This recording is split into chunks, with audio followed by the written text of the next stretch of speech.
Hello students, welcome to online class of business studies of +2 commerce.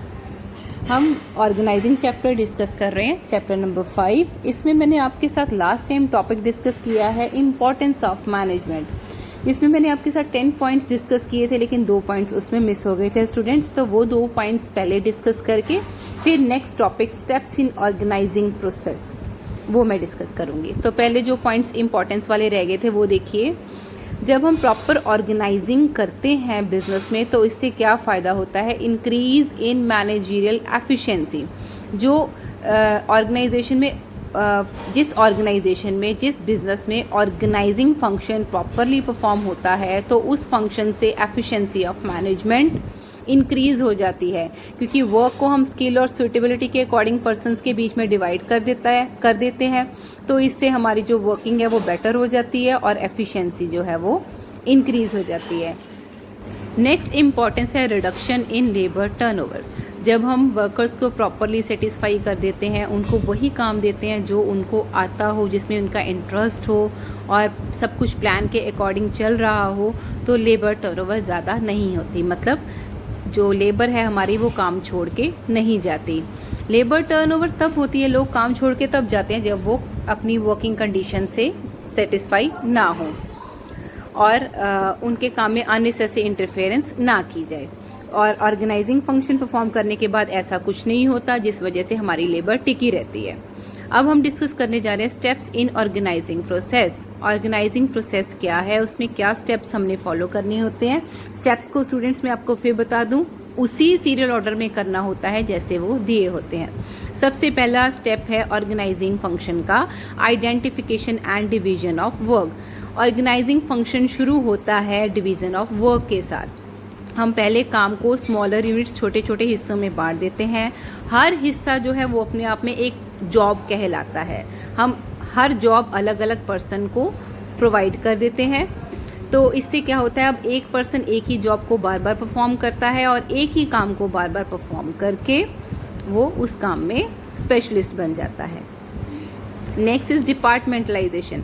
जब हम काम को डिफरेंट कैटेगरीज में बांट देते हैं, जॉब्स में बांट देते हैं, उसके बाद हम एक्टिविटीज की ग्रुपिंग करते हैं डिपार्टमेंट्स के अंडर। सेम टाइप की एक्टिविटीज को हम एक डिपार्टमेंट के अंडर ले आते हैं, उससे नेक्स्ट टाइप की एक्टिविटीज को उससे नेक्स्ट डिपार्टमेंट के अंडर कवर अप कर लेते हैं। मोस्ट कॉमन ग्रुपिंग जो हमारी होती है वो 2 तरह की होती है, फंक्शनल डिपार्टमेंटेशन और डिविजनल डिपार्टमेंटेशन। फंक्शनल डिपार्टमेंटेशन में क्या होता है कि हम एक तरह की एक्टिविटीज को एक डिपार्टमेंट के अंडर कर देते हैं, जैसे कि प्रोडक्शन एक्टिविटीज प्रोडक्शन डिपार्टमेंट के अंडर आ जाती हैं, मार्केटिंग एक्टिविटीज मार्केटिंग डिपार्टमेंट के अंडर आ जाती हैं। ये होती है फंक्शनल डिपार्टमेंट, जहां फंक्शंस के अकॉर्डिंग डिपार्टमेंट्स बनाए जाते हैं। नेक्स्ट होती है डिविजनल डिपार्टमेंट्स। डिविजनल डिपार्टमेंट वहां पे होती है जहां एक ही बिजनेस 2 तरह के गुड्स में या 2 से ज्यादा तरह के गुड्स में डील करता हो, तो वो एक तरह के ग्रुप का एक डिपार्टमेंट बना देता है। नेक्स्ट टाइप के जो गुड्स हैं उनका नेक्स्ट डिपार्टमेंट अलग बन जाता है। जैसे मान लो एक फर्म है जो 2 तरह के प्रोडक्ट्स में डील कर रही है, टेक्सटाइल प्रोडक्ट्स हैं उसके पास और ऑटो पार्ट्स हैं, तो एक डिपार्टमेंट होएगा उसका टेक्सटाइल डिपार्टमेंट होएगा और दूसरा होगा auto parts department. Next is assignment of duties. जब हम एक्टिविटीज को डिपार्टमेंट्स में डिवाइड कर देते हैं तो नेक्स्ट स्टेप हमारा है सुइटेबल पर्सन को अपॉइंट करना डिफरेंट जॉब्स के लिए। हम पर्सन्स को उनकी स्किल के अकॉर्डिंग, उनकी क्वालिफिकेशंस के अकॉर्डिंग ही जॉब प्रोवाइड करेंगे। एक्सपर्ट्स को अपॉइंट किया जाता है as the head of each department. और यहाँ पे हमारा मेन आइडिया यही होता है कि हम स्पेशलिस्ट अपॉइंट करेंगे डिफरेंट जॉब्स के लिए, जो अपने काम को अच्छे से परफॉर्म कर सकें।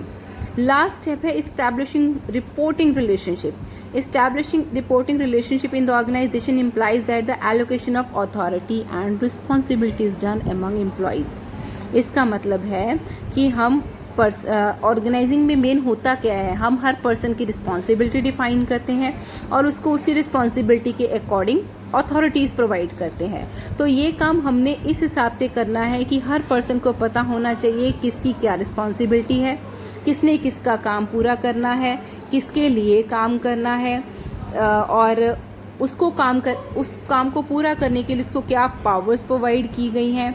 इसमें हम पूरी हायरार्की एक चेन बनाते हैं जिसमें हम बताते हैं कौन सा पर्सन किस लेवल पे आता है, कौन टॉप लेवल पे है, कौन उससे नीचे है, कौन उसके अंडर काम करेगा, कौन किसका बॉस है और कौन किसका सुबॉर्डिनेट्स है। तो रिपोर्टिंग रिलेशनशिप में हमने ये बताना होता है आपने अपने काम की रिपोर्ट किसको देनी है, कौन आपसे आपके काम के बारे में पूछ सकता है, कौन आपका बॉस है। Okay students, that's it for today. Thank you and have a nice day.